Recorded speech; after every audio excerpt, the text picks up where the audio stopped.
Mr. Mayor, or your worship, I'm not sure what the right. I'm not a magistrate. Mr. Mayor, will do. Some may say occasionally I'm, but I'm not. One day. Well, first of all, thank the entire council for welcoming us back. My name's Andrew Riggs, for those that haven't met, I think I've met all of you already. And we're here to try and answer as many questions as we can and continue the engagement we're trying to do through the development of the project. Certainly value the council's time. We've made some presentation material to make today's presentation go a little smoother and to give you the information I'm really seeking. It's made in, I think Matt has an agenda which follows your agenda as requested. And we'll try and keep it to that. It's put in our own format.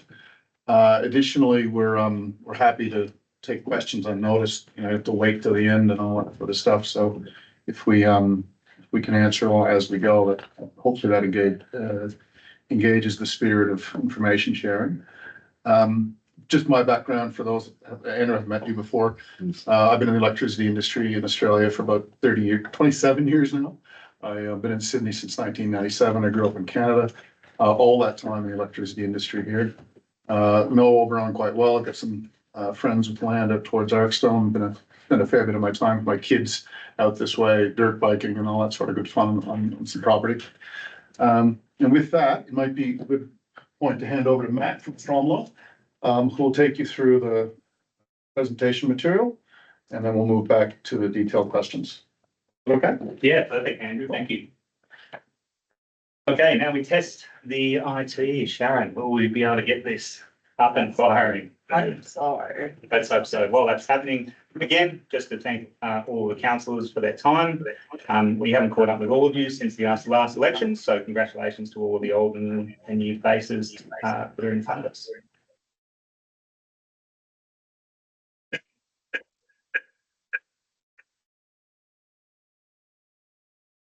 Beautiful. Thank you, Tom. Okay, so next slide, Sharon, if we can. Okay, so here is the agenda as I understand it from council. So we're going to get stuck into the presentation. Let's not spend too long talking about that. So we'll jump onto the next slide. Okay, so the project's currently in the planning approval stage. So this is going to take 3 to 5 years from now. Just to reiterate, we're still at the very start of the journey. We're looking to gather information before we can even create a turbine design to take through the EIS. So there are a lot of questions that came through. We thank council for those questions. Some of them will be answered now where we have the information. Where we don't have the information, some of those will need to wait until we're further through the EIS process. But in the spirit of transparency, we'll do the best we can to answer that. Next one, Sharon. So this is just kind of a quick comparison check just on how we're going compared with another wind farm project. So Spice Creek Wind Farm, this is a project that has recently been approved by the New South Wales Department of Planning. At the time that it submitted its scoping report, they'd done a single drop-in and around 240 meetings with the community. So currently we've run 8 drop-in sessions and we're well in excess of 1,000 meetings with the community. We're still some time away from submitting the scoping report, and we've just included this just as a demonstration of the effort that we're really going to try to consult closely with the community before progressing and finalising the design. So there are some questions about community benefits, and I'm just going to quickly run through these. So during the planning and approval stage, so again, that's the next 3 to 5 years, we're running 2 $25,000 rounds per year of community funding. So the round 1 winners, Black Springs Community Association, Burriga District Community Association, Burriga Sport and Rec, Oberon United Football Club. At the end of February, so February 28th, the second round has closed and we'll be notifying the winners soon. If anyone in the community is watching the presentation and you're interested in submitting an application to the third round, that is open now and closes on the 31st of August. There was a question about the number of organisations. We're really pleased with the level of interaction we're having with the not-for-profit sector in the Oberon LGA. We've had 17 organisations put forward applications in the first 2 rounds.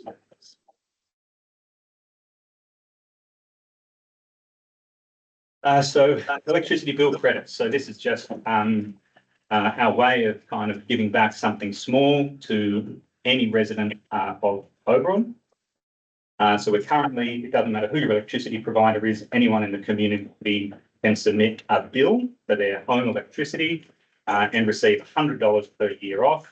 We're running that on a calendar year. So if someone has already got their $100 off in 2024, you can submit your bill again to receive another $100 off now. And there was a question about how that was going in terms of number. So $15,100 worth of electricity savings in the Oberon LGA so far. And that's more than 10% of families when you look at the 2021 census, and we're really proud of that. Okay, $100 million neighbour benefit program. Before kind of jumping into the details of how it works, I'm just going to explain how that number is arrived at. So how the payments work has been publicly on the website since the very start. You can see it there, the $5,000, $3,000, $2,000, $1,000 per turbine per year. So we've put the turbine layout publicly on our website because we're seeking consultation on that. We've done our best through interactions and consultations with nearby neighbours to map all of the houses nearby the project. And when you just run the calculation of the number of turbines that are at these distances from those nearly 200 houses within 3.5 kilometres, it just gives the answer of a little over $100 million over the life of the project. Thanks, Sharon. Okay, so additional benefits during construction and operation. So late last year, the New South Wales government published the final version of the wind energy development guidelines, and that requires a minimum of $1,050 per megawatt, the total community benefit that will be provided each year over the life of the project. So the layout that's on exhibition currently is 242 turbines. We've made the maths easy for ourselves and just said, look, if that was rounded up to 250, this is the figure that would be going to the overall LGA and surrounding communities. Some of the investigation area is, of course, in the Bathurst LGA, but this is the amount of money that will be going to the community every year as required by the guidelines. And as noted there, from the start of construction, we'll be increasing the amount of the electricity bill credit to $250 per household per year. Okay, so this is the first time we're going to talk about this, and this is in addition to everything else. So we're really, really proud of this. So TAG Energy is excited to announce $5 million major project fund for the Pines Wind Farm. This will be committed at the start of construction. And what we're hoping to set up as soon as we can, and with a big input from council, is an advisory committee to advise on the kinds of projects that should be funded by this fund and the rules and regs around that funding. But we think that, you know, it's all well and good to have annual amounts going to not-for-profits, but it's even better if you can create something lasting with a big spend at the start of a project. Now, firefighting, this has been a big topic in some of our conversations in the community. We've been meeting with RFS and the SES and other emergency services agencies to kind of understand their perspective on firefighting. And what we're pleased to say is that we will be funding additional firefighting support as part of the project. We don't like to kind of say what the answer is before we kind of understand everything. So what we're going to be doing going forward is talking with RFS and local brigades and local firefighters further to hear what kind of initiatives they'd like to see put in place. And that's kind of the end of the first section of the slide pack. I can crack on, Andrew, or yes. Any questions at that point that we should pause for? Or we just want to wait? No, I've got a couple of points. Yeah, yes. Okay. Start of the journey, Yes, start of the journey. But you're out, meeting with landowners. Yes. With contracts, yes, offering them contracts to sign at the start of the journey. yes. And I'll leave that as it is for the moment. With neighbourhood agreements, $500,000 Average. per That's year. right. I know in total across the lot. Across all the neighbours. Yeah, I know that's the average, that's the Back average. about 4 slides, maybe? Yeah, thank you, Sharon. If that's the one you're speaking to. But that would be across all neighbours, No, that one. So that's not per neighbour. that's the average per No, neighbour. it can't be payment. per neighbour. If the neighbour's only got 4 turbines, what would be the amount they receive? 15,000? It would be based on this. Yeah. So if a neighbour has 4 turbines within 2 kilometres, Yeah. that's right, that's 20,000. Not 500. I know, but it's a question of average. I understand that, but, at 500,000, how many turbines would you have to have? You know, within 3 kilometres. An error on the drafting. I think there is, there's an error there. Oh, sorry, yeah, no, you're correct, you're absolutely Not correct. per year. Oh, no, you're absolutely correct. You're absolutely correct, Frank. That $500,000 per error per Would year. be the aggregate. Let the record show. That's, yeah, That's the aggregate. that's the aggregate, Now, exactly. with that aggregate, that's assuming all holders take up the agreement. That's right, that's the offer that's on the table. If none of the landholders take it up, there may be no payments. Correct. That's correct. Our discussions today, I mean, I can't breach anyone's kind of No, that's okay. confidentiality, but we're having really positive discussions. I understand. Yeah, where people have already I accepted understand. impacts. Community benefit, Yes, that's the VPO, is that, VPA? It's a Equivalent to voluntary VPA? planning agreement. that's Is right. that correct? Oh, sorry, Matthew, if I can. Yes. Can we go to the next slide? So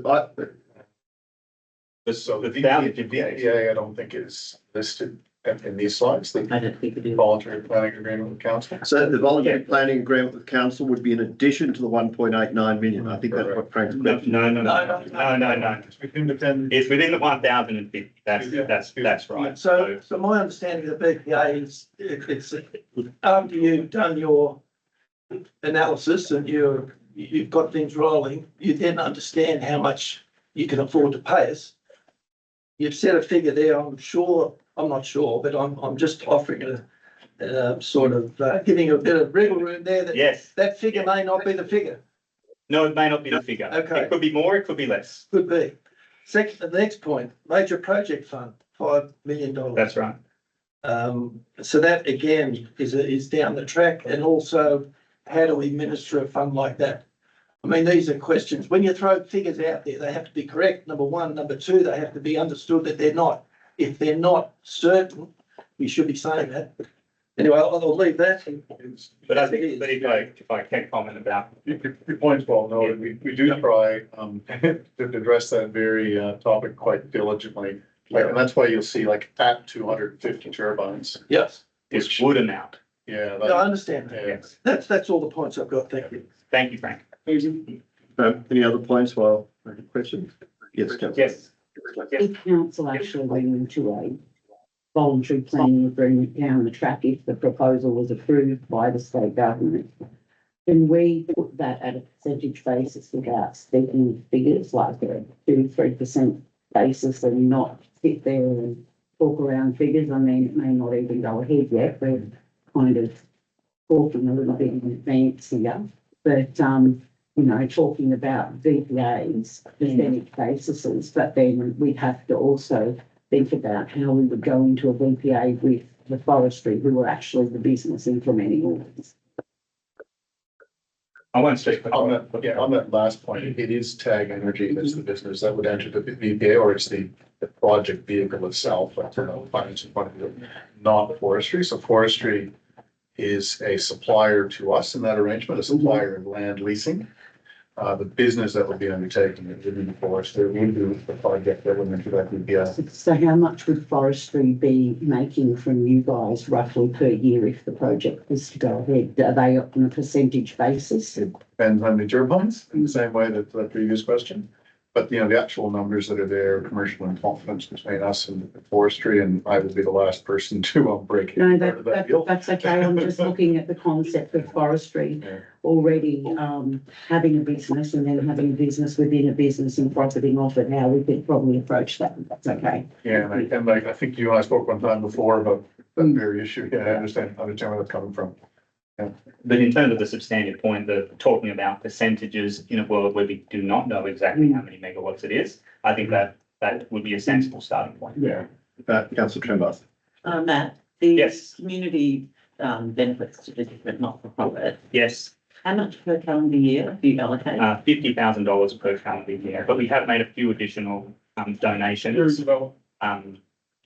During development, that's right. Yeah, no, and thank you, right, it was Uh, 50,000. It's a good question. It's kind of an internal discussion amongst ourselves about kind of what we think will be an amount that would make a meaningful difference without kind of going on, I guess. As a council, Yes, as a council, a very small council, we already put back into our community $70,000 ourselves from our ratepayers. So in comparison, what you're putting in to our community is way out of balance to me, sort of considering the project that you're potentially bringing in. in which way? Sorry, if you don't If mind. you're putting 50,000 in, Hmm. we as a council already give out $70,000.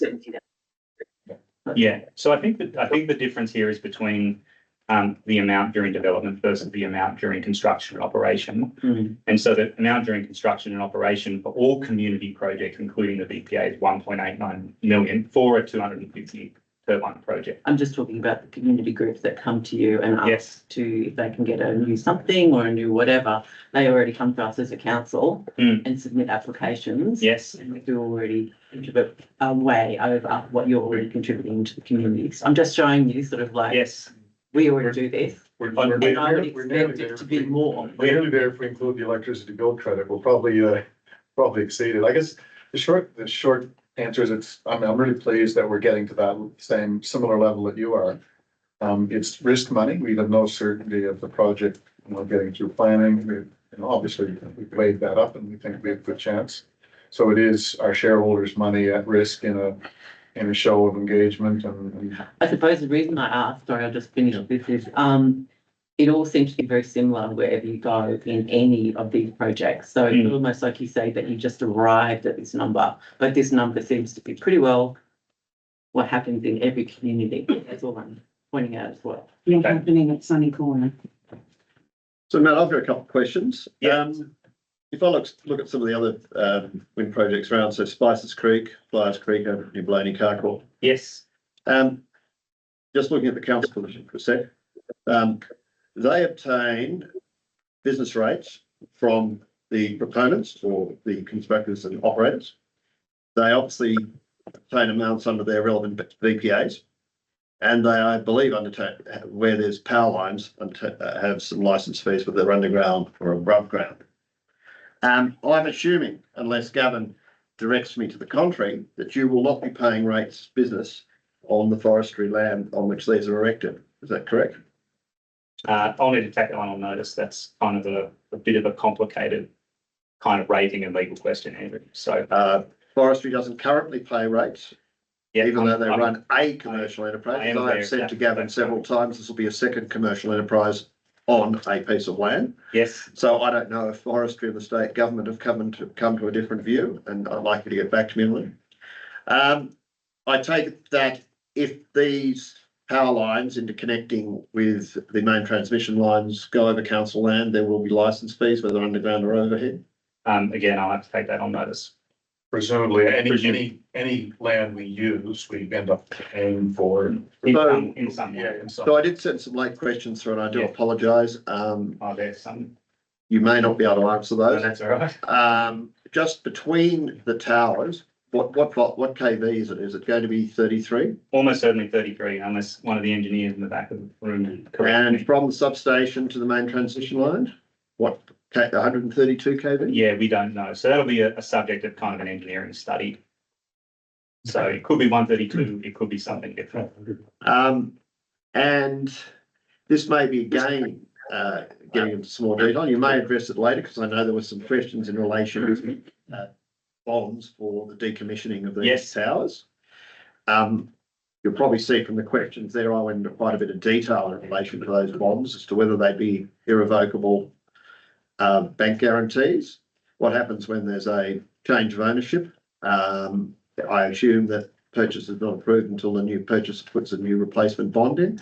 How does the bond keep pace with building costs and demolition costs? So there's quite a bit of detail There on is a bit there. of detail. Realise you'll probably have to come back to me on those. You can address most of those when the question comes. Yeah, there is a question and Andrew will take that later. All right, and Yes, if I could, yeah, so as I understand it, the 1050 per megawatt is the minimum requirement for the VPA. The minimum, it's not the actual, you can agree in that VPA to a higher amount. So what you're suggesting at the moment is the minimum amount plus this 5 million, is that a year? that's a one-off 5 million. Why not 5 That's million? right. When do you anticipate entering into negotiations on a VPA with the council? Sometime in 2025, This year? this year. So, I think it's good to start. so, Mr. Mayor, Good to start early and we can set the ground rules, set the principles. So just to clarify that question, in fact, Stromwell have already contacted council in seeking an opportunity to come have a talk about that, utilising the New South Wales guidelines as a minimum. Staff response has been, it's very hard for council to consider such a thing when they haven't even seen a proposal. So it's very difficult for us, and I take it that you're in investigation stage, and I understand all that, but it makes council's position very difficult to start having a conversation about that type of stuff when we haven't even seen a draft proposal other than an indicative. Oh, it's 250 towers. So just to make it very clear, Stromwell have already reached out to council. Council have gone back and said, well, I think it's a bit presumptuous to have that conversation at this point in time. And if they have more information and when that comes available, council will be in a position to consider that when you kind of with respect, just on the point of kind of being a bit presumptuous, it is a planning document. And we thought it was appropriate to have a planning conversation with the planning team about their interpretation of a planning document. So that's where we were coming from, but I take. But a VPA would have to go further than the planning department of this council. Oh, of course, but this question was more about kind of an understanding of the planning documents so that we can then proceed with further discussion. But And equally, with due respect, yes, the conversation that I had was, we want to have a conversation using the New South Wales state government guidelines. So I just want to make that very clear. that's good. Shouldn't Sorry, that that's occur good. only Yeah. if the Yes. project has been approved, not prior, and councillor Fry had something? Can I just, before we go, I want to take a little bit different tact on the megawatt hour and council's issues around cost. Has there been any investigation done around the capacity in the current grid? Yes. Do we know what that is across this system and how much is anticipated to be taken up if your proposal is part of an ongoing application?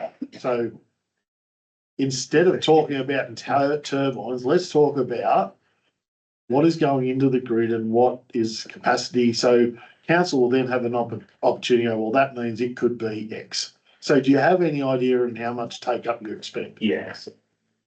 So you're talking about the capacity of the I think you're talking about the output of power that would be contributed to the grid. Yes. So the capacity in the grid that is currently vacant and the expectation of these projects to enter into the grid. So if it's 50% take up and we're going to take up the other 50, we know what that is. Yeah. It's as simple as that. Okay. I wish it was. I know, sorry. The question's simple. I'm pretty sure I know that the answer is. So it may be based on what are you basing it on? 70% availability, So- 90% availability? So we've done some preliminary studies on that line, looking at a 35-year life of a project. That line is really not very heavily loaded, and it's the biggest line in Australia. We do not expect to have, for a project of any size, substantial curtailment from a project connecting into that line. So practically speaking, the line's not a constraint. Yeah, yeah. What about take up? What do you mean, Deco? Yeah. So if your output, so are you expecting that it'll be 100% output You never for the can. entirety of the project? You'll have an availability, but then The grid it's not going to be 100%. Yeah. Yeah, so it's probably worth, there's a few questions there. The first one is about availability of the project to generate. We'll get a guarantee from a manufacturer, and it'll be something like, you used to work for a satellite supplier, Andrew? Today, the 90, market is near 98%, 97.5%. 97.5. We get that financially guaranteed by the turbine suppliers. Yeah. As long as they're maintaining the product, that's the quid pro quo. In terms, And then the grid itself is running 99.9, or there's 3 or 4 nines after the fact. It doesn't go down, it doesn't go down that much. And then the point that Matt made earlier about not expecting any curtailment, that would be where the line was congested with other power and couldn't get into it. And Matt's point about that being the largest capacity line in the country is quite right. And where it's in the middle, there's actually 2 flow paths to the major load centers. So it sort of, you know, half going south, half going north, whatever's happening in the connecting lines. As you can imagine, we and everybody in this business spends a pile of money trying to understand the grid. It is a risk that the investors take. The investors take the risk that it's there, that it's not congested, that we can get our product to market on that grid. The Australian electricity market is set up in what's called an open access regime. So as long as we comply with the technical requirements to the grid and we connect equipment that complies, we're allowed to enter the grid at any part along subject to those rules. Does that help you, David? Yeah, that, I think. Councillor Klein, did you have a question? Oh, Frank, go for it. No, you go. I just quickly, why the interest in the rural fire? it's just to do with consultation. We're interested in what they have to say so that we can kind of direct this funding appropriately. You have the ability to turn these things on and off will too, don't you? We do. There was a question that was sent through, and there is a Q&A that Andrew will get to at the end of the slide that talks about that in more detail. But we will get to that. Yes. Okay, Matt, just, you Yes. don't want me standing up. No, I find it that's very uncomfortable. yeah. Thanks for coming. No, thank you. Just a little bit of history with this. It's 2021. It's 4 years ago since state government legislation changed. A year after that, there was a bit of a chat session. They got everyone together who was interested. So we're looking now at 3-4 years.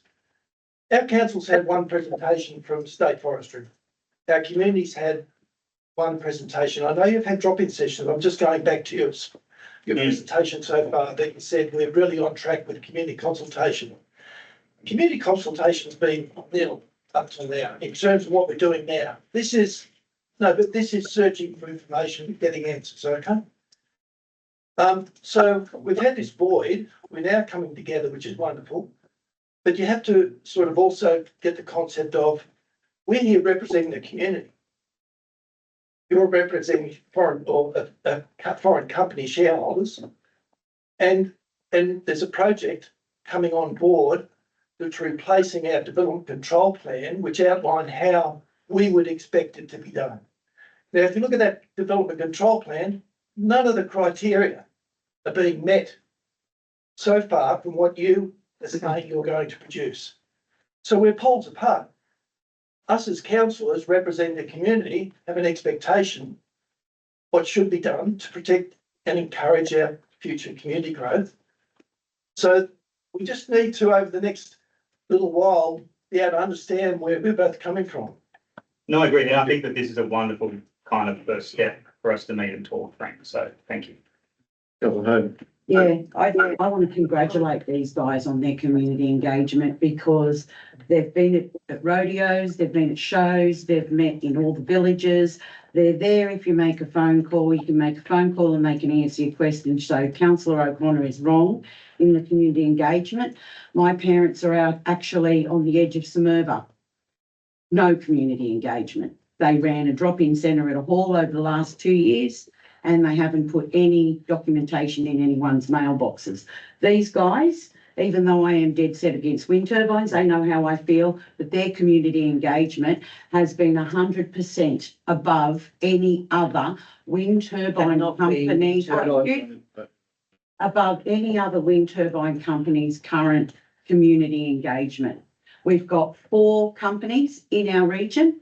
None of them have been doing what this specific company has been doing, and hats off to them. They've engaged with community funding. None of the other companies in the region are doing that either. So I've brought this up with Sumerva and a couple of the others at Orange, and I'm disappointed in those ones. These guys, I don't have an issue with that. I don't want wind towers, they know it, but I won't have someone say they've had no community engagement. We've had forestry meet with us a couple of times, not just once. Councillors that have been involved in what's been happening in state legislation have been on the ball, watching what's going on. We've had lots of meetings with forestry, we've had lots of meetings with these guys, and I can't sit back and have anyone say their community engagement is not good. Thank you. Councillor Trembath, yes, sir. I would just add, there is an area that has never had any community consultation at all in the LGA, and I'm very aware of it. So not 100%, still doing a good job, but it's not 100%. So I just wanted to put that out there. Okay, thank you. Right, we'll continue to the next meeting. Okay. Thank you, Sharon. So just everybody's fun. Yeah, just keep going. I'm not sure about the time. How are we going? 4 o'clock, good 4 afternoon. o'clock. I'll try to be quick through this one, just so there is time for Andrew to approach the Q&A at the end. Want me to Okay. take that one, Matt? Yeah, sure. I think this is probably more for you. Yeah, sure. It's not an uncommon thing for renewable projects to have a little bit of confusion around sources of funding and what government supports and what government doesn't support. It's fair to say about 10 years ago, the industry was being supported through policy that led to obligations that your electricity retailer basically had to surrender green certificates. So you could say the projects were supported through that mechanism, they were. Happily, that has allowed the industry to grow globally and the turbine technology to grow, but it's now the cheapest form of electricity that you can make.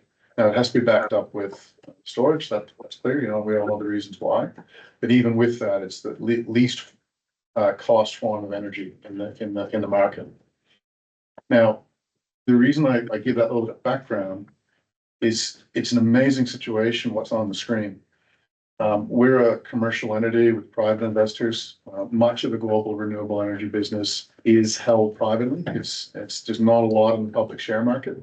That's probably not good because it makes information harder to come by for everyone, including me. But what I'm showing here on the screen is that we're as private entrepreneurs funding the entirety of the project without government support. And I'll just say that again. There's not $1 of taxpayer or government money that funds this project. Yes. What about the infrastructure? Your substations and that, are they also funded by? Yeah, of course. Ag Energy? Yeah. All the way connected to the grid? Yeah, so for example, if we will build a substation somewhere between here and the south, the cost to do that is entirely funded by the project. Typically, there's a regulated part that we don't have much say in the cost of it. That's done by Transgrid. They just tell us the cost and you pay it all, typically over 20 years. The rest of it, which is sort of more related to the wind farm than the augmentation to the grid itself, the switches, if you will, that allow it to happen. On the other side of it, there's some other parts that we have to, of course, do as well. Yes. Take off the agreement? I see, like, Yeah, when sure. you get it operational, is Yeah, there a take-off agreement? yeah, so let me speak to When that. does it Yeah. So that comes up in one of the questions a little later. And again, entirely funded by the users of the electricity. Oh, yeah, Okay, cool. so government doesn't buy that electricity. If, for example, we're building a $4 billion wind farm in Victoria, all the same applies. Not $1 of taxpayer money. But the price is guaranteed for a period of And time. of course not. Not It's entirely an open market. we're a seller of apples and there's buyers of apples. It's why they can turn them on and turn them off. Well, we wouldn't turn them off unless the price was negative, and sometimes it is when there's a surplus of renewable energies. And you do turn them off, you do turn it off because you lose money otherwise, right? The coal plants like up at Lithgow, they might keep running because they can't turn off. If they turn off, it hurts the equipment. They can't get back on quick enough when the price comes up. So the, you know, and I'll say it again, and if you see me in the media, I say it every time I get it. It's clean, it's green, it's entirely funded by risk-taking entrepreneurs. It's not funded by government. You know, it's a wonderful thing. The industry's moved to this point. I'm not going to argue the point of that, but it's the CO2 emissions to actually get it there and erect, it never get offset by the tower, ever. I'm sorry? The CO2 emissions to get that thing to a point where it's actually spinning. We'd be happy, as we come to. I think there's a question on that later, Mike. Yeah, I can, as I mentioned, Michael, at the start, I've been in the electricity industry for 27 years. I've sold coal plants, I've sold gas plants, I've sold wind turbines, solar farms, batteries. The more green energy that goes in, the more electricity bills keep going up. There's no correlation there. I agree with you, it feels that way, but it's not correlated. The problem is there's not enough renewable. You can't call it green anyway, it's not recycled. Nothing about this is. Yeah. I think Andrew's gonna do all that later, so there's a question I think that's coming. And Michael, really happy to address every point. So, before we move on from here, I just want to make it clear, and everyone knows, there's not $1 of government money going into this project. Now, will that be the case for 35 years? I don't know, like policy can change and governments can say, hey, I want to buy power. But right now we sell to customers, we sell publicly the one in Victoria, Frank, 20% of the first stage of it goes to Snowy Hydro, and they sell it to their customers through Red Energy and that's directly to big industrials. 40% of it is 20%, sorry, is being sold to Equinix. They're a data center operator who are committed to only using renewables. And then another 40% of stage 2 is being sold to Energy Australia, who you might have as a retailer, right? So none of that is government. Well, sorry, Snowy is owned by government, but they don't buy the power. They buy and sell it to you and I. It's a myth that I really think it's a great thing that everybody has a common understanding there, because you can fight that part out there in the street, but it's just kind of not, it's not relevant anymore. This industry has become the most economic way to do it. And therefore the investors take the risk. Just a little quick question, and I'm sorry, it's a little off track, but your wind farm down in Victoria, that blade collapsed and killed the guy. What was the outcome of that? Yeah, so WorkSafe Victoria is still investigating. I'm sure any of you have been aware, been part of a difficult situation like that. There's somewhat limits in what I can share, other than first point is the individual involved and families. You know, this is what our minds go to first. It's an industrial accident. It happens, and it has a process you go through, a statutory investigation. WorkSafe will determine the outcome. They'll publish the outcome. I'm in that firing line. I'm a director of that company. My thoughts at the moment are making sure that the workers that are there continuing to do the work don't suffer the same fate, because it's an ongoing thing. It would be wrong. It's actually been inclined to risk to any projects that might happen over here. It's a risk to everywhere in the world. Last year, there was 150 gigawatts of wind built globally. Our project down there is one of those 150. It'll come into those statistics probably next year. I can say what was going on there goes on every wind farm site around the world. It wasn't unique. It's just been the safety, the safety controls you put in place, multiple. Clearly, those controls haven't worked on that morning. Very, very tough situation. But certainly not a consequence of wind power. I can say it that way. It'd be wrong to equate. It's a drill that killed it. All right, well, I think we might let Andrew do his presentation and we'll hold questions to the end, otherwise we're never going to get there. Happy to move on. Thank you. Yeah, thank you. I'm known to chat. Okay, so we've spoken a bit about this. I think a couple of key points from the questions. If you care to look through the bullet points there, we've listened to the community. We've heard concern that people might be asked to enter NDAs. we will enter an NDA. We will not disclose who we do deals with, but in these agreements, but we don't require that of those counterparties. They can publish it on the internet. I'm sure it'll be down here at the RSL on Thursday night. We welcome that. If there's anything that's in that agreement that's not desired, if anyone thinks it's, not clear or it's undesirable, we're here to listen. That's why we've done that. We want it to be something that everybody can be happy with. Likewise on insurance, we've listened to concerns there. We've made provisions in those agreements such that if the landowners were to cause a fire, they're covered by our insurances, those landowners that we have these agreements with. We've also offered some free consulting in terms of fire safety on their properties so that we can help manage that risk in fact. Property sale subdivision, as it says there, we don't want to get in the way of sales. That's not our interest. What our interest is to make sure the incoming buyer is well informed. And after 20 years, dad might have done a deal. The kids now are, dealing with the estate. They haven't been told about this. They don't know about it. Dad didn't tell them very much. Mom and dad didn't tell them very much. Suddenly they've got they want to sell the house. The buyer of that house needs to be told about the agreement we have in place. That's our only interest here, is to make sure that the buyer is well informed and also complies with it, because once we have that agreement in place and the planning department is taken into account, we can't have a situation where the incoming buyer hasn't signed on to that. It's not about restricting sale. That would be silly. We have no interest in that. On the flexibility, there's no additional impact. So there is like a minimum with the New South Wales planning. And that's one option for the people who sign on the neighboring agreement.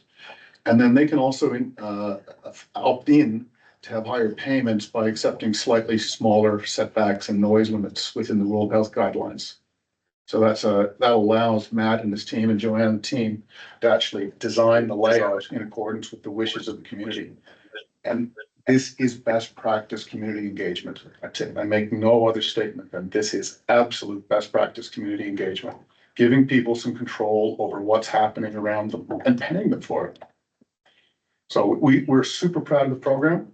We're super proud. It's up to $100 million based on the number of people around it, the number of turbines, the layout. And we think that 100 million goes a long way in the pockets, small communities. It's a great benefit. Question? Absolutely. I'll be quick answers. Yeah, that'll be quick. I won't stand up. With the insurance, it's at your discretion. What do you mean? The insurance is at your discretion. Can you just clarify? Property inspection every year to see that the fire risks are in order. So, whether or not the neighbour is going to be included in your insurance, it's at your discretion, I think. No, when we sign, we have the obligation to provide that coverage. That won't change. But it's not in the contract, it's at your discretion. Could you check? Happy to, thank you. Yeah. Next point, subdivision, but you have got the ability to say no on any future sale or transfer. And lastly, flexibility. You said the cornerstone of your thing is flexibility. Okay.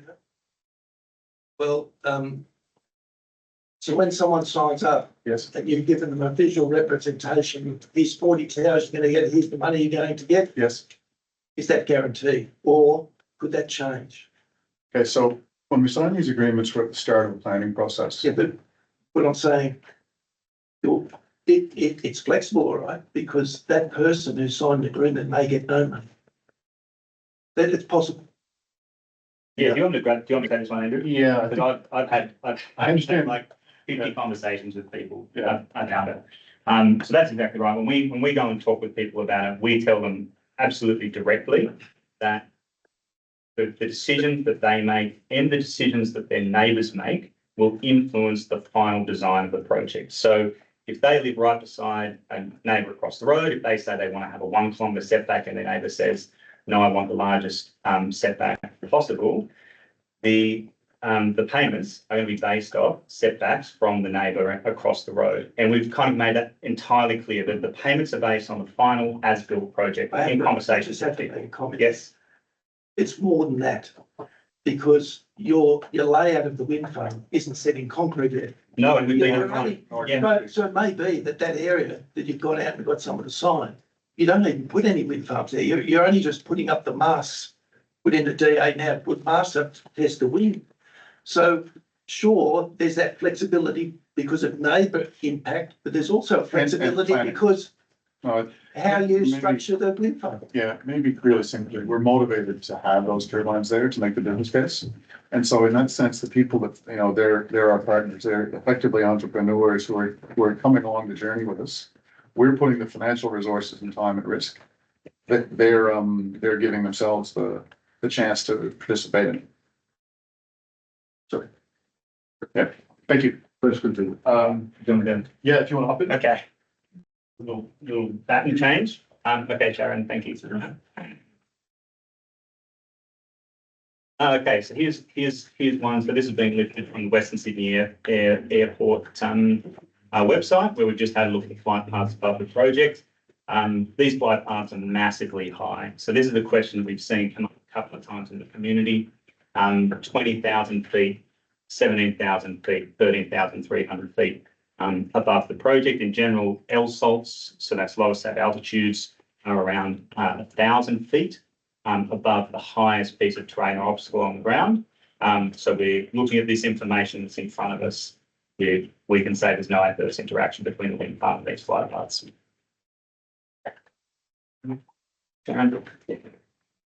Okay, so we've got this slide here talking about aviation lighting. I've got a note to myself there that's made it into the final version, which we talked about in the previous slide. So I think most wind farms, Unreal, Andrew, thank you, do not have lighting, but it's way too early in the project for us to say unequivocally one way or the other if they will. So what I can say is there will be no flashing lights. So there's no project that's been asked in Australia to have flashing lights. The recent responses from CASA, when you look at New South Wales projects, specifically state that the lighting should not flash. And again, the recent responses are talking about 200 candela, which is a new term that I've learned recently, aviation lighting. It's 10 times less than the image shown, which I took from a brochure of a 2,000 candela turbine light. It's kind of the same as a good hiking head torch. And next up is not all turbines will be lit. The NASAF guidelines, the National Airport Safeguarding Framework guidelines, only require turbines kind of at the perimeter. So that could be at the corners, that could be along the edges, but it's too early to say specifically just yet. And finally, these lights are meant for aeroplanes, obviously. And so if lights are required, then there will be shielding installed so that to protect the ground as much as possible from light pollution coming from those that reflect the light upwards. So I just want to say we can't be 100% certain just yet because of how early we are in the process, but here are some facts certainly about wind turbine lighting. Okay, so I'm sure you've all seen this one before. So this has just got to do with the risk of fire. There's a lot of data which has been provided to us by Forestry Corporation with respect to data as a government agency. They're very good record keepers. And over the last 33 years, you can see their lightning, arson and campfire are the biggest sources of fire. With fire, there's kind of three things you need to do. You need to control the sources of fire, manage how quickly you respond to fire, and manage the weight of attack on the fire. So this slide is really only about the first point. We'll get plenty of time to talk about the others later and how the project is adding additional fast responses through the use of cameras and the like, and also additional firefighting material through the fund we talked about before. But just in terms of risk of fire starting, all turbines are certified lightning conductors. What that means is the biggest risk in the region, there is something in the landscape that is very tall that will safely ground lightning strikes that might otherwise strike a tree and start a fire. Same with arson and campfires, or as Gav likes to call these two, the wolfheads. Having more surveillance in the forest is only a good thing when it comes to identifying these risks quickly. Sharon? Here's a photo that I love. So this is from a fire that was started off the wind farm site and came onto the wind farm site at Waterloo Wind Farm in South Australia. And this is from Commander Wayne Rigg, but also in discussing with firefighting pilots at Chipley. What I've heard is that wind turbines are not a big issue because the separation between them is very large and they're big and highly visible. And that's one of the complaints that we've had from some people. They're big and highly visible, and so pilots can easily get between them. These turbines could well be 1 kilometre apart. Okay, decommissioning and fully funded. Andrew will have to get to the detail of your question later in writing, but as a general principle, the AEIC estimates $400,000 to $600,000 per turbine. We're responsible under the guidelines for decommissioning the turbines, and we must set aside funding to decommission, which stays with the project through the entire project life. And this is the case for both forestry land and the freehold landowners who we're talking to with respect to the project. And I might pass over to Andrew to run through responses to the questions. Thank you. So we've popped them onto some slides here, sort of, and let's share these in detail. The very first one regarding the DCP, whilst we respect the DCP, we have to operate within the legislative environment we're given. So we'll do our best to accommodate both, but clearly there'll be some differences, and we always have to go with the legislative framework. In terms of the socio-economic impact, absolutely important part to do. And we're going to prepare that. We haven't ready yet. It's still part of the works. And I think we answered the third question earlier in the slides with 151, or about 10% of the LGA consensus from 2021. So Andrew, just in two, the problem with the Pines Wind Farm undertaking this economic and social impact assessment is that, perceived or otherwise, from some in our community, it would be perceived that if you're paying for it and you're commissioning the consultant to do it, that it will have a slant that favours you. And the purpose of writing to you was just whether you would fund council to do it, is that it would then be perceived by the community and seen as being independent. You'd have to go separate one. I'll just Yeah, finish the question, please. I think it comes down to anybody that's in professional services will know that your reputation, your shingle is more valuable than any single contract, and by implementing that with a reputable organization that's acceptable to travel planning, and think about how much we've invested into the project at that point in order to get this. It would, I think, be presumptuous to think that those professional firms would not adhere to a high professional standard. But then if council was to engage it in an agnostic way, it would be, there would be not have this community suspicion.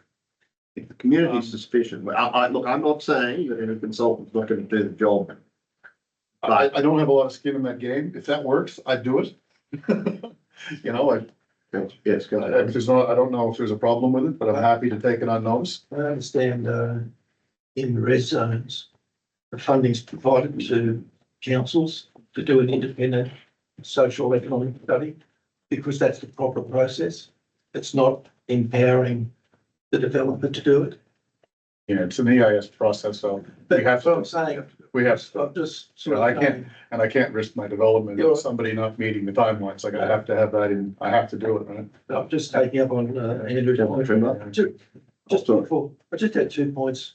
The presentation today, there was 2 other matters. Oh, thank you. The decommissioning, Yes. does that include the concrete base? The typical practice, if you think about a concrete base, not the wine glasses, as the stem of the wine glass, the base and the stem of the wine glass, the bolt cage that holds the turbine is about 2 meters high, and that gets taken out. The very bottom part, which is just mass concrete, typically stays buried below any area that can be affected. That's the balance. And lightning, I take your point regarding the lightning, but if you looked at that diagram, I think 75% of lightning strikes are still outside lightning. caused by non-lightning events. If you had those figures up there, you showed them. And the other point is, the towers only represent less than 5% of the forest floor. So in terms of, there'll still be lightning strikes within the forest. Not like, when you read that document, you think all lightning is going to hit the towers, no lightning will hit the ground. Well, that's not the case. No, I'm not representing that. We're just saying No. that the situation post-construction provides lightning towers. Yes, We started there today, yeah. Understand. Yeah. That's great.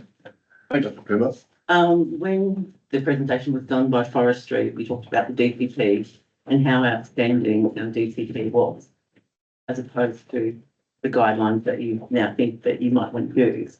But just stepping back, earlier in your presentation, you talked about landowners being paid more money if they are willing to forego the setbacks and Go not within, meet, there's a range in the and guidelines. not meet the guidelines. No, there's a minimum in the guidelines, and there's a maximum. And there's a range there that they can choose from. Because I said that about our DCP, then. So Sorry, minimum and the maximum is, it's the gold standard as we were told. And that to me, is good. I'm not sure why I would understand that you wouldn't adhere to our DCP. We choose to meet the wind farm guidelines as such, but as I said, you'll pay people more money if they want to sort of like push the envelope with regards to setbacks. Okay, Matt. Sorry, you had something to say? Yeah, sorry, councillor Campbell. I was just going to say, just with respect to the setbacks, there's a whole section in the guidelines that talks about this process. So this is actually, we're operating completely within the guidelines by having these negotiations, and there's a whole section on neighbourhood agreements in there. But to be fair, the DCP includes things like ridge lines. Keep away from little ridge lines, take into consider our tourist industry, take into consideration our farming industry. So all these factors aren't taken into consideration. Councillor Hayden? Yeah, I fully understand that the company will have to do their own socio-economic assessment, which is normal process for any large project like that. If council wish to do one, we do a separate one. That's just how those processes work. And in regards to our DCP is neither here nor there. This is a state project, so it doesn't get a look in, sorry. Can we continue? I think continue. Okay, thank you. I think this next one, we've indicated 17 applications. There was a councillor question on that one. I think it was council. And there's more detail again, repeated. 50,000 is the second one that we spoke about during the development stage. Yeah. And then the last one, we weren't sure where this was coming from. Happy to explore it a bit within commercial confidentiality. I'm not sure if anybody wants to speak to that one further or give us some more to work with. Just a yes or no. What was that? Yeah, I guess. I mean, What I think benefit? why the question arises, the Yeah. paling arts has been in train for 20 odd years. Right, yeah, I'm aware. And it's been tried, it's reading the last couple of years, it's been tried to be sold. Off the Yeah, market, organisation. off the market, on market. And I can't speak to that project. interest of guidance. Yeah, I can't speak. to it. Insignificant. Um, Can I just say here, one of those questions, received 17 applications, and I noted in the documentation that Sharon sent out that the councillor wanted to know who they were and how much. That's breach privacy. I would never hope that Stromlo or TAG release information of who they're funding and the amount. They're community organisations, so it's not subject to privacy. Privacy affects individuals, not organisations. Well, Yeah. I don't agree with it. Thank you, Andrew. Continue. Thank you. Just to go to the next one. And I think we've had a lot of discussion on this next point already. And I think this is regarding sales. I guess our business is develop, build, own and operate business. But just from a general point of view, any business can be bought or sold. We know the timber mill has had many owners over its time. I think the real thing for everyone to focus on here is that any owners of the project are obligated to continue the benefits. They're obligated to the decommissioning obligations, and just some highlights. This is an exclusive list. And to continue to meet the permit conditions. Now, all I can say is 35 years is a long time. I can't predict what exactly will happen in that time. I know I won't be operating it at that time. Can I just comment, and one of the things you say, it happens over 35 years and you don't know what's gonna happen.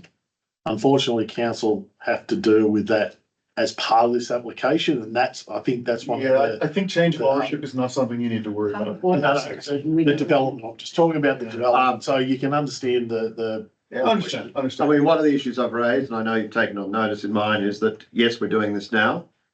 How are you going to escalate the decommissioning cost and project what the decommissioning is going to be in 35 years? Got another one coming up. I don't think we're going to answer that. Not that particular one, but there is a lot. Yeah, let's. Because as you know, building and demolition costs have gone up 25% in the last. Totally right. So drop 400,000, 600,000 now. We don't know what it's going to be in 35 years. Dev's lawyers are gonna earn your keep when I answer this one.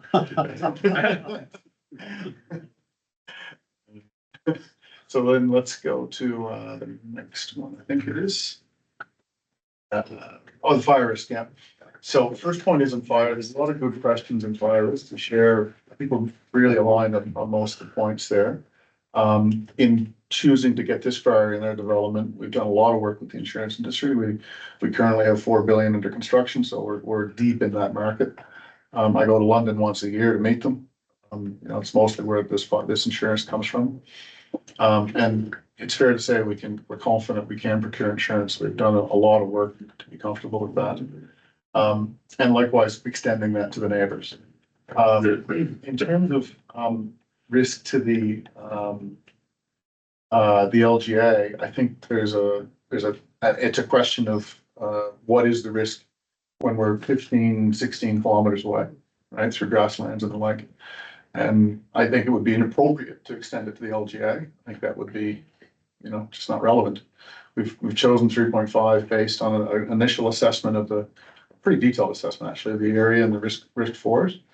And we want to make sure that those next to the project are well protected. There you go. If you got a catastrophic mechanical failure under high wind conditions, I mean, that fire can travel, quite rapidly. Yeah, and So that's got to be a concern as well. yeah, quite right. So during the development, we've got a detailed risk mitigation plan that will take 4 years to complete it. It includes things like operational considerations. Yeah. So when you have those high risk fire conditions, maybe you shut the turbine down. Maybe that's a Your braking system fails, so you pretty much, it spins to pieces. Well, And then you've got kilometers of materials being thrown into the air. yeah, I think your question is piling probabilities upon probabilities. But it has. Okay, if we're It has forecasting, happened. That's the issue.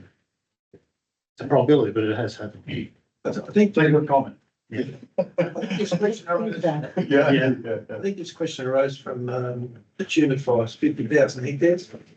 And the end result of the Tumut fire, 50,000 hectares in Pine Plantation, the end result of that is the area down there is largely become uninsurable. Like if you're a neighbour, the farmers uninsurable houses. We're now, because of that fire, we're now one stage off that uninsurable 6 level or 5 level. Don't quote me on that. But we are now at that level. So the question there is really just say as in accordance with the forestry hub saying, the chances of 5 to 10 are probable and the chances of 50,000 now possible. Just say we have the 5 to 10 or even higher.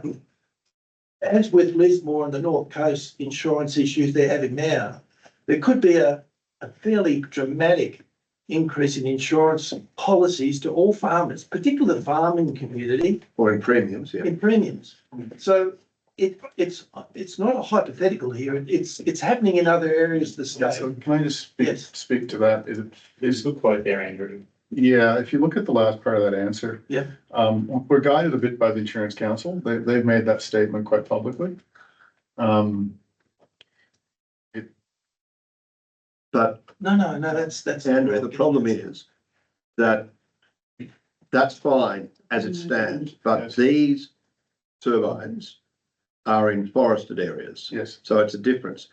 And Gavin knows that the Forestry Hub undertook a study, yes, and that study said that what happened in Tumut, there's a possibility it could happen here. Mhm. And the issue is because of the existence of the pine trees and the wind turbines, yes.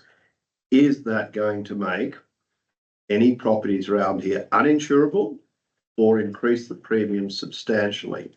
So. And I know that the Forestry Hub is meant to be, and Katie, you can correct me, Can I- but I understand they're looking at what, if there's going to be enhanced risk as a result of the So, turbine. I just submit, if you can, that you have that risk today. Right, and our goal of the design of the fire mitigation measures for the wind farm is that it has a net reduction in the fire risk of the site. And the big part of that is the lightning strike capability, the increased monitoring, bullheads. You have the bullheads, both active and passive bullheads, and the arson and campfires. So you're saying that because of the measures you're taking, Correct. plus I think it's talking about a private fire brigade or a paid Yeah, fire brigade, increased. which you may talk about soon, that will decrease the risk, Correct. in That is your, the objective. in your That- opinion, that is of the objective. potential for devastating fires in our forest. And we're the ones that have to go get the insurance, so we're very motivated to make that happen. Just one quick thing, and this is a Black Springs community concern. Thank you. As Gav knows and everyone knows, Black Springs is probably the only community in our area that's basically surrounded by forestry, and we're a category 4 area, so we're high fire risk. The thing that concerns the majority of residents is if a wind turbine caused a fire in the Vulcan forest and caused all of us to burn in hell, basically, affecting all our properties. We're nowhere near where a tower will be. How are all of those residents going to be looked after? That's the issue. Oh, in terms of the insurances? Well, we could have our own insurance or not, or whatever they have. But if and it's hard as it is now being category 4 with the insurance costs, but forestry is everywhere and it's high flammable, high risk. So if a turbine, let's say you've got one of the turbines that's over the other side in Vulcan, and it somehow starts a fire and there's heavy easterly winds and it burns out that village and it's caused by that turbine, is Stromlo Tag going to write something in some contract somewhere along the line that if a fire wipes out of town, is it gonna foot the bill or help that community? More than happy to extend the neighbor agreements. Mm. That's the next. Because that community is a high risk. And that's where their concerns. So Helen, that issue already arises, and I've had that experience in my property, where a fire starts in forestry, comes through the Dog Rocks Road, the forest, and goes straight over top of Yeah, my but I'm just saying if, property, so If- that already, that if, already exists. And no one could prove but whether it if, was caused by forestry, it was caused by an arsonist or caused. sorry, Mr. Mayor, as I stated, I said in my statement, if the fire was caused by the turbine, nothing else. Right, Thank you. Good one, Andrew. Would it be possible to get a copy of that fire risk report that you're referring to? How you're saying that the risk was reduced? No, it's in development. We're still, because as you can imagine, there's like 100 line items. We're doing a study tour Yeah, it's not in complete. Europe. No, exactly, yeah. Okay. And it'll be submitted as part of the overall planning documentation. One quick one. As we're talking about fire, the next time that you come to FIA, Yes. you said you've engaged a consultant. And to start preparing the work, yes. Yeah, is that an opportunity for someone to maybe give Yeah, us that's a great idea. presentation Yeah, it's an excellent about idea. what work they're doing with Yeah, you? absolutely. all right, we'll note that for next week. Thank you. Yeah. Thank you. Okay. And then maybe the next one. I think I've addressed that first one in terms of there's no government assistance. We don't budget it, we don't anticipate it. It's entirely a commercial venture. The next one we've discussed a little bit as well. And just to give you a little more detail, Matt highlighted that I'd be, speak to that point, and also the question regarding escalation. So the first point is we completely agree that this needs to be addressed. I'm currently advocating with a number of bodies to try and get up a national scheme to give more confidence to the community. That's how strongly we believe in it. I'm trying to get that to happen. What would make our life easy if there was a standard set of clauses in a contract that says the wind farm owner will be a participant in the national scheme and maintain a certificate of currency for the life of the wind farm. That would make me happy. And we would pay a fee into that, and it would be available there, high public confidence, all that good stuff. I'm trying to find a home for that in terms of who might run it. We haven't found it yet, but I'm working with both state and federal agencies to try and make that happen, me and a couple of others. So that's a principle-based approach. Gavin's team, on the other hand, and of course, whoever that we might do other agreements with for land, they'll get the benefit of it. You can imagine New South Wales government organizations employ great lawyers. They made sure that belt and braces approaches. It's the best, without giving away too much, my opinion, it's the best securitization package of any project in the country.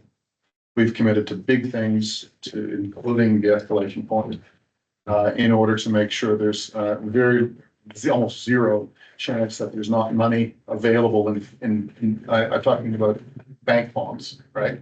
I'd rather do it through a national scheme. I think that'd be economically more efficient for all of us and keep the price of power down. But in this case, it's very specific stuff to securitize for landowners. I can't give away all the details. But I can say, probably Gavin's nodding, it's a great package, right? And they achieve that in the sense of New South Wales government requirements. If you want to participate in this tender, those are the rules. So are we able to, and this may be a question for Gavin, to give us some certainty, at least get the details of that part of the agreement, so we have some certainty? I think maybe you could engage with forestry, maybe not the details, but forestry could give you some comfort that they're satisfied. Well, I think we need the details and we need a copy of the agreement to be satisfied, because these are, although they're being constructed on forestry land, they impact on the Oberon community and line of sight, rusty towers in 35 years, whatever, pieces of equipment that are standing and staying there. So we would, to have any certainty, we would need to see the agreement. Maybe Gavin and I could work on a statement that we can both agree to try and give you some more. I don't think we'll be giving away the agreement. That's just not, it's a commercial and confidence matter. But I understand your question and your concern. I don't actually understand for the agreement why that part is confidential. We take that on notice. Yeah, we'll take it on notice. I do not understand why that part should be confidential. I understand there's some other parts that should be confidential, but I do not understand why that part is confidential. It's all these will be published. Sorry? These all will be published with the results of what these studies go through, size of the prospect, what the decommissioning standard is going to be. That's the practical standard, as well as then what the protections there are, not only for Forestry Corporation or any other landowner, or taking through the financial. And how there's going to be sufficient funds secured at the end to fund that decommissioning. Would you be open to innovative ways to answering your question? Open to whatever you provide. Next meeting.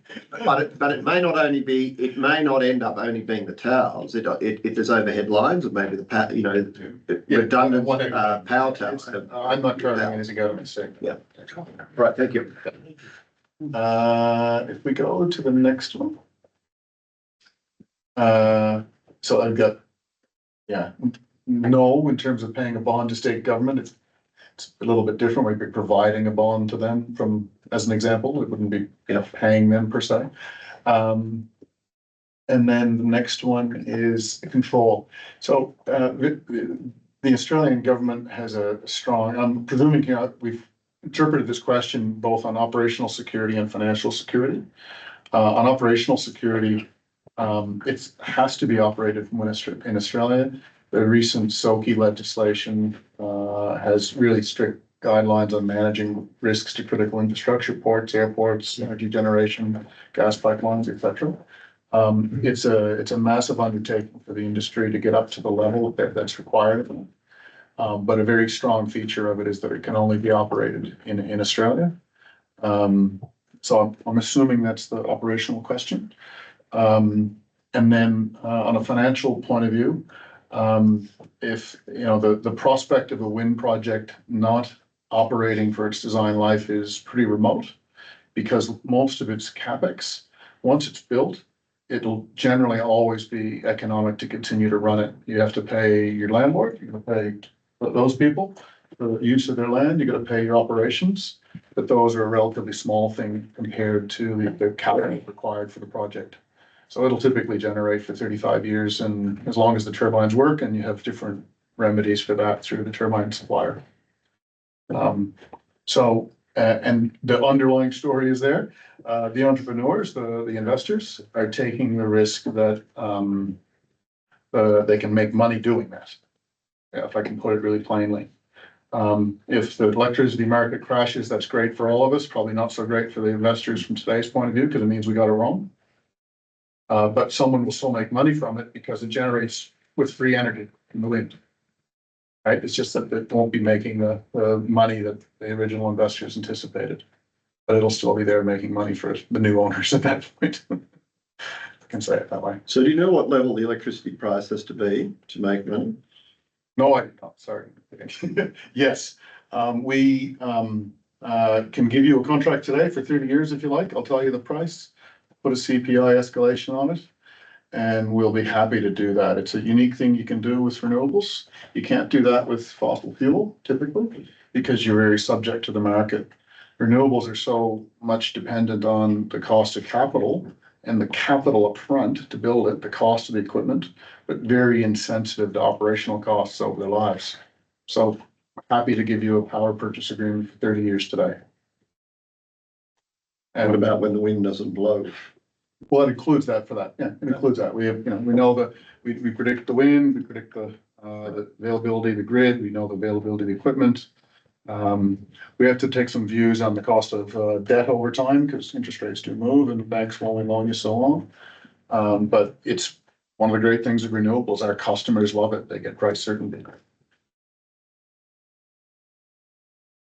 And just a quick one, maybe we jumped through and called me the dumb one in the room, but I'm assuming that with a number of turbines, and we've already talked about turning them on and turning them off, I think that that's probably remote, like there wouldn't be a guy walking around pressing the off switch when he's going on, there'd be some high level. In the top of the tower. You have. Is that what there's 250 jobs going? Has any assessment been undertaken on how that's going to operate, given that one of council's key issues that we have out there is comms and Oh, yeah, thank you. how telecommunications work? Yeah, it's a Oh, really it's a great big town, please. What is, well, I wasn't going down that path, So is there something in your future plans that could address what that could look like and the potential benefits or ongoing benefits for community if there are or if there aren't included in that space? And sorry, does your question go to employment? No, I'm talking about Communications, telecommunications. telecoms.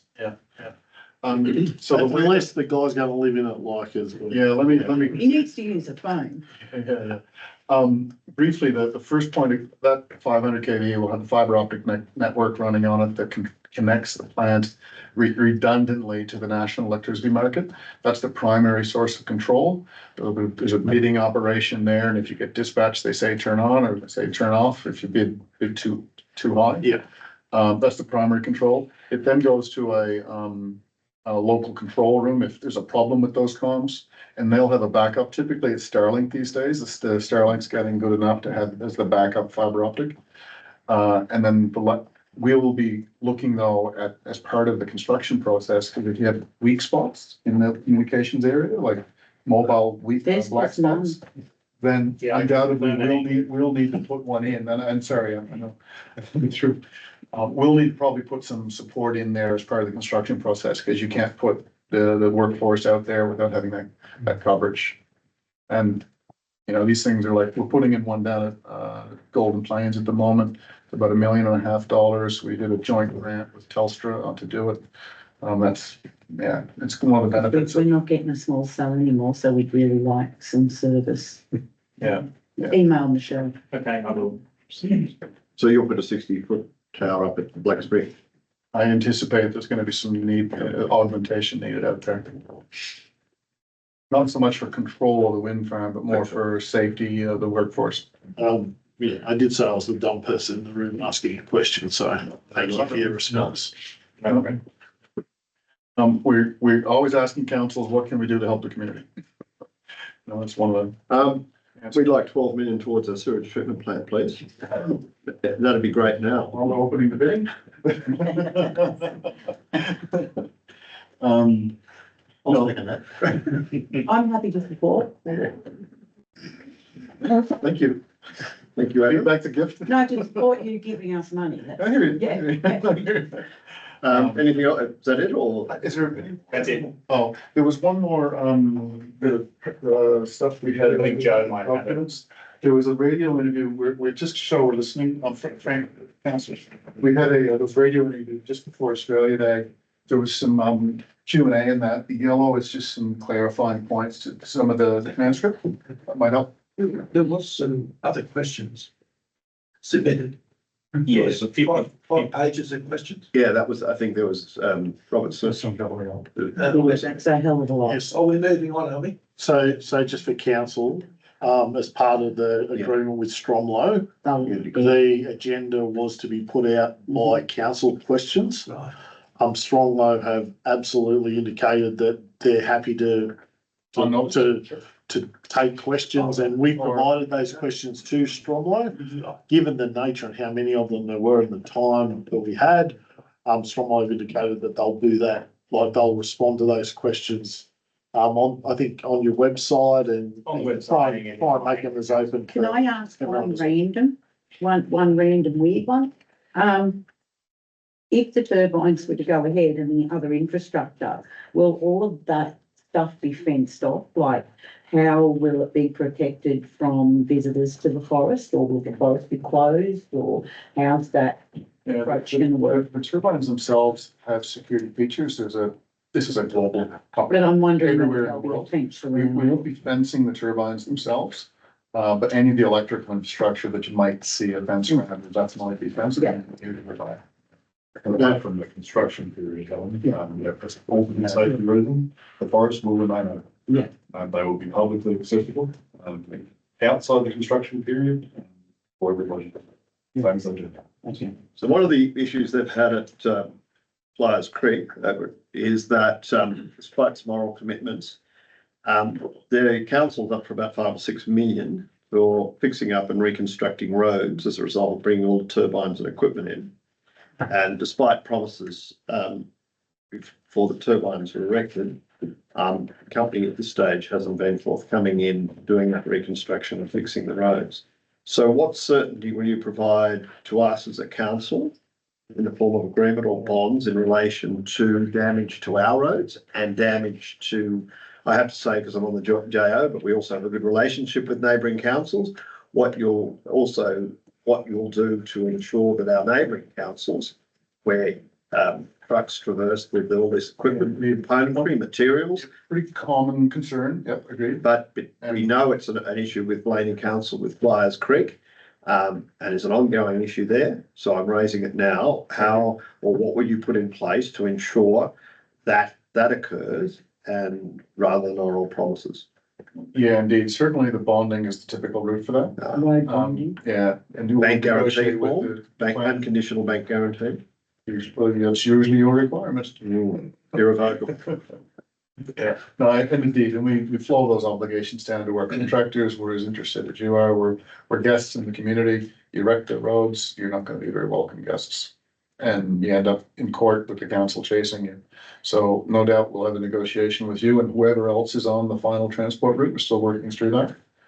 in order to provide the adequate bonding to underpin those. When will you determine the final transport route?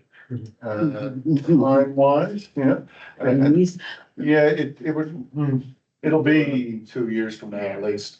Yeah, it's a lot of work that goes into it. So how can we enter into negotiations in a VPA when we haven't even know the final? Well, I think the VPA would be separate from that, if I can say it that way. The transport route, will inform the bonding requirements, I guess. And you're gonna have to come out of Newcastle as well.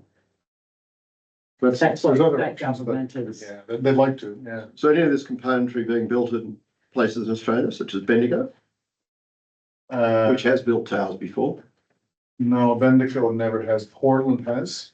Bendigo has. I know it has, it built for Vestas. Years ago. State government Yeah, made their yeah. decision in relation to what port's going to be used for renewable infrastructure in New South Wales. I'd love to buy Australian turbines. I'd love to buy an Australian car. I'd love to buy an Australian airplane. Unfortunately, we just don't have an economy or a policy that supports any of those three industries. The issues are the same. Yes, Frank. I agree with Andrew, that it's very hard for us to even consider looking at VPA before we know the route. Just with these questions that were submitted. Thank you. Pages that we haven't had an answer as yet. Yeah. I'll just run through a couple of quick ones. Please confirm the following. The wind turbine is a large electrical engine which houses 1,000 litres of hydraulic oil, which is flammable. Wind turbine blades are combustible and the electric component cabling are flammable. Wind turbine blades, what chemicals are released during trade abrasion is. I really can't answer that, but I will. We will come back to There's you. They're the Well, ones that are going on the website. what is- aren't they? Yeah, It's all going on, answers to these are going on your website. yeah, I'll receive Okay. this in May. Okay. All good questions and we share your concerns. And There's a question as well, Andrew, about the CO2 emissions. Yeah, if we can. So wind energy, very well known, it emits about 7 grams of CO2 per kilowatt hour. Okay, coal is in the range of 800 grams for every hour it makes, plus the construction of the plant. The turbines that we're building out of Golden Plains, very similar to here. We're about to release a fully detailed engineering study over the last 12 months, validates all that. It's down there, it's about a 3-month payback if you use the current emissions of the grid. So after 3 months, all of the emissions that go into the turbine have been paid back. And then for the rest of its 30-year life, it's abating, avoiding emissions.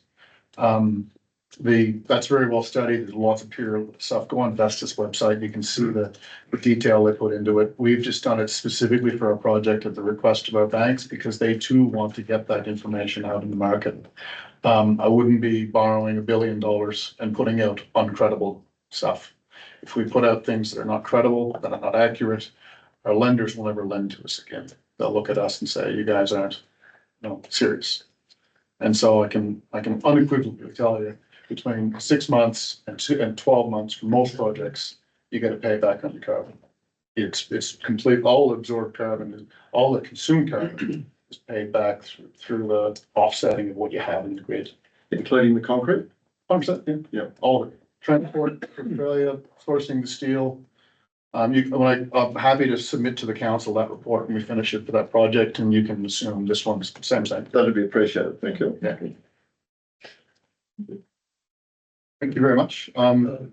Oh, no, this is the question for Gavin. Gavin, with forestry having, quite a number of projects in the area, I think as a council, we're quite well informed. Oberon, you've come to us and presented and you've brought the team in. But awareness in other councils, I don't think is high. And I just wonder why forestry haven't engaged as well with perhaps Bathurst and Orange and Cabal. Cabal. Yeah, so in that same manner, because, we've got Sunny Corner and other potential ones, but this one seems to be the one that everyone's got visibility upon. We do know about it, but I'm highly aware that because of the transport study that was done for Palmer Yard, they're very unaware of the traffic impact that will occur if you use the transport route that has been indicated by Palmer Yards. Right.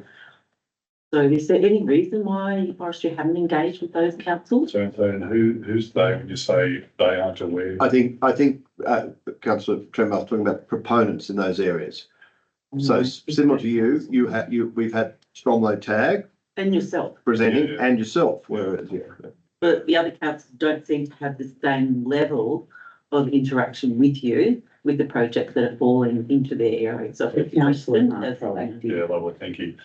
So we, when we released information coming up 12 months ago, we did meet with all the local government groups. It was with the staff, it wasn't with the council laws. We engaged in that way. Mhm. And the staff advised us they would let the council laws know through their communications methods. That was I how, don't think that's happened. so that was what we were advised. And so some of those council laws have met with the other proponents in the state, of course, and either drop-in sessions or off sessions. Our position is always we will go and speak with local government if we're invited to. And so if you are hearing that sort of thing, I'm more than happy to take those inquiries, happy to sit with the relevant proponents. I have shared with you. Pleasure to go and do that. Yeah, exactly. Thank you. Gavin, the one out at Sunny Corner, the one at Mount Lambie, and the one at Orange, a lot of the councillors weren't aware. And there's some new groups, some new lobby groups that have just set up on Facebook. The Samova dropping over at Get Home, I think had very few people, but there was no, if you could mention to Samova that they're not engaging with the residents because no one and nowhere mumming that live, not even if you're putting in the mailbox. I can chase that up. Yeah. What I can say about the Samova group, they are in region at the moment, and they've actually taken 50 bookings from, sort of what I'd last heard, from neighbouring landowners there, and then meeting them one-on-one. Yeah. Using the same sort of technology that the team here have used too, taking out the TrueView technology and showing people what the. These guys actually had pamphlets that come out. The Samova's done nothing like that. Well, they've actually issued over 8,000 letter drops. Who Smith? Yes, within 20 kilometres of the site. So it's not necessarily the company that has done it, it may be the delivery. Okay, so they've gone right out there with their deliveries and put out, went out nearly 20 kilometres from. Because the guys down in Taranah, they never even have a look at Yeah, so it was significant. I think, thank you very much. Greatly appreciate the presentation. Thank you very much for coming this afternoon. We look forward to your next quarterly update. And looking at those documents and responses to questions. Thanks very much. Greatly appreciate it. Thanks. We could have the Bible. Yes, next year. Go on, Chief. Thank you. All right, thank you.